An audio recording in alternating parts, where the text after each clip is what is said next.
আসসালামু আলাইকুম ওয়া রাহমাতুল্লাহি ওয়া বারাকাতুহু।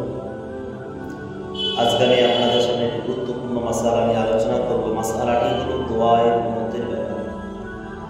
অনেকেই বলে থাকেন যে ঈদের নামাজে দোয়া কুনুত যদি পড়তে ভুলে যায়, এমন তো অবস্থা আমি রুকুতে চলে গেছি, এখন করবেন কি? হ্যাঁ, আমি আপনাকে বলবো, রুকুতে যদি আপনি চলে যান তো রুকুতে দোয়া কুনুত পড়বেন না। দ্বিতীয়ত, আপনি সোজাভাবে দাঁড়িয়ে আর দোয়া কুনুত পড়ার কোনো প্রয়োজন নাই। তবে আপনি সিজদায় চলে যাবেন, সিজদায় গিয়ে সাহু সিজদা, নামাজকে যখন শেষ করবেন সাহু সিজদা দিয়ে নামাজকে শেষ করবেন, একটা শর্ত। দ্বিতীয় শরত হলো, যদি আপনি দোয়া কুনুত পড়তে ভুলে যান, রুকুতে গিয়ে মনে পড়েছে, অনেকে এটা করে থাকে, দোয়া কুনুত দাঁড়িয়ে দাঁড়িয়ে পড়ে। যদি দাঁড়িয়ে দাঁড়িয়ে পড়ে, এখন প্রশ্ন হলো পরিপূর্ণ পড়বে না শেষ করবে? হ্যাঁ, আপনি পরিপূর্ণ পড়ার পরে সিজদা করবেন, অবশ্যই শেষে গিয়ে আপনি সাহু সিজদা করবেন।